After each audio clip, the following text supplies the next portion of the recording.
ആ പാലം നിർമ്മിച്ചിരിക്കുന്നത്. ഏറ്റവും പാവപ്പെട്ടവരായ ആളുകൾ. ഞങ്ങൾ ആ പാലത്തിന്റെ ഉദ്ഘാടനത്തിന്റെ അന്ന് വൈകിട്ടൊന്ന് അവിടെ ചെന്നു. അവിടുത്തെ മെമ്പർമാരെ എല്ലാവരെയും കണ്ടു. എല്ലാ മെമ്പർമാരും വലിയ സ്നേഹത്തോടെ ഞങ്ങളെ സ്വീകരിച്ചു. ഞങ്ങൾ എല്ലാ മെമ്പർമാരെയും കണ്ടു, പഞ്ചായത്ത് പ്രസിഡന്റിനെ കണ്ടു. അവരെല്ലാമായി സംസാരിച്ചു.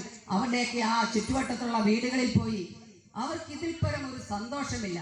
അവർ പറയുന്നത് ഞങ്ങളുടെ ഒരു സ്വപ്ന സാക്ഷാത്കാരമാണ് ഇവിടെ നടന്നിരിക്കുന്നത്. ഇതിൽ പരം ഞങ്ങൾക്ക് ഇനി ഒന്നും നേടാനില്ല. ഈ ഗവൺമെന്റ് അല്ലായിരുന്നുവെങ്കിൽ ഞങ്ങൾ ഇപ്പോഴും ഈ ഒരു ദ്വീപിൽ അകപ്പെട്ടുപോയ ആളുകളെ പോലെ കഴിയുന്ന ഒരു സ്ഥിതി ഉണ്ടായേനെ. പക്ഷെ ഈ ഗവൺമെന്റ് വന്നതുകൊണ്ട് ഞങ്ങൾക്ക് ഇത്രയും മനോഹരമായ ഒരു പാലം തീർത്ത് ഞങ്ങളെ ഈ പട്ടണവുമായി ബന്ധിപ്പിക്കുന്നതിന് വേണ്ടിയിട്ടുള്ള ഒരു അകമഴിഞ്ഞ സഹായമാണ് ഇടതുപക്ഷ ജനാധിപത്യ മുന്നണി ഗവൺമെന്റ് ചെയ്തിട്ടുള്ളത്. അവിടുത്തെ MLA ദലീമ MLA ഏറ്റവും നല്ല രീതിയിലുള്ള പ്രവർത്തനം നടത്തി. അതിന് മുൻപുണ്ടായിരുന്ന MLA നമ്മുടെ ആരിഫ് MLA അദ്ദേഹം തുടങ്ങി വെച്ച പ്രവർത്തനം ദലീം MLA അത് പൂർത്തീകരിച്ചു ഈ ഗവൺമെന്റിന്റെ സഹായിച്ചത്.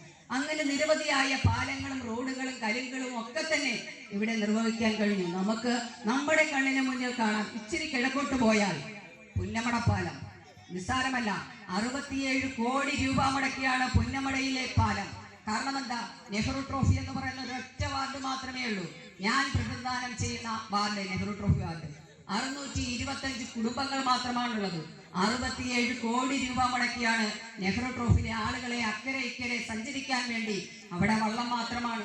ചുറ്റോട് ചുറ്റും ആ പെരുമ്പളം ദ്വീപ് പറയുന്നത് പോലെ നെഹ്റു ട്രോഫി വാർഡ് എന്ന് പറയുന്നത് വെള്ളത്താൽ ചുറ്റപ്പെട്ട് കിടക്കുന്ന ഒരു വാർഡാണ്. അവിടെ കടത്തുവള്ളത്തെ ആശ്രയിച്ച് മാത്രമാണ് ഞങ്ങൾ അവിടെ കഴിയുന്നത്. പക്ഷേ അവിടുത്തെ ആളുകൾ പട്ടണവുമായി ബന്ധിപ്പിക്കുന്നതിന് വേണ്ടി നമ്മൾ സ്റ്റാർട്ടിംഗ് പോയിന്റിൽ ഒരു നടപ്പാലം ഇട്ടു.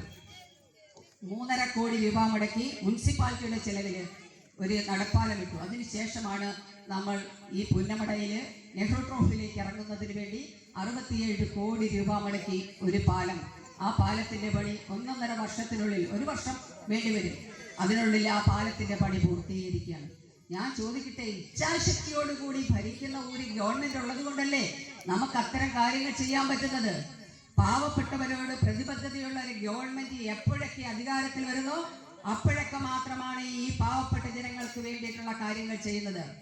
അതുകൊണ്ട് തന്നെയാണ് ഞാൻ ചോദിച്ചത്, 2016 മുമ്പ് ഉണ്ടായിരുന്ന ഗവൺമെന്റ് എന്ത് കാര്യം ഇവിടെ ചെയ്തു? ഒരു റോഡ് ചെയ്തോ? ഒരു പാലം ചെയ്തോ? ഒരു കലുങ്ക് ചെയ്തോ? എന്താണ് ഇവിടെ ചെയ്തത്? കുടിവെള്ളം അക്ഷരാർത്ഥത്തിൽ മുട്ടിച്ച ഒരു ഗവൺമെന്റ് ആണ് ഉണ്ടായിരുന്നത്.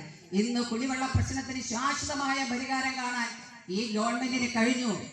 എല്ലാ വീട്ടിലും ഗാർഹിക കുടിവെള്ള കണക്ഷൻ എത്തിക്കുവാൻ നമുക്ക് കഴിഞ്ഞു. കുടിവെള്ളം മുടങ്ങുന്നത് മറ്റൊരു പ്രശ്നം കൊണ്ടല്ല. എവിടെയെങ്കിലും കടപ്ര എന്ന് പറയുന്ന സ്ഥലത്ത് ഒന്ന് പൈപ്പ് പൊട്ടിയാൽ മാത്രമാണ് നമുക്ക് ഇവിടെ കുടിവെള്ളം മുടങ്ങുന്നത്.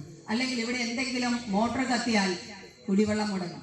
അല്ലാതെ കുടിവെള്ള സംവിധാനത്തിന് യാതൊരു പ്രശ്നമില്ലാത്ത രീതിയിൽ വാട്ടർ അതോറിറ്റിയുടെ ഭാഗത്ത് നിന്ന്, കുടിവെള്ള കണക്ഷന്റെ ഭാഗത്ത് നിന്ന്, ആ വകുപ്പിന്റെ ഭാഗത്ത് നിന്ന് ഏറ്റവും കൃത്യമായ ഇടപെടൽ നടത്തി നമുക്ക് കുടിവെള്ളം മുഴുവൻ വീടുകളിലും കുടിവെള്ളം എത്തിക്കുന്നതിനുള്ള ഉജ്ജ്വലമായ പ്രവർത്തനമാണ് ആലപ്പുഴ നഗരസഭ എന്ന രീതിയിൽ നമ്മൾ ഇരുന്നപ്പോൾ അത് മുഴുവൻ പൂർത്തീകരിച്ചാണ് മുന്നോട്ട് പോയത്.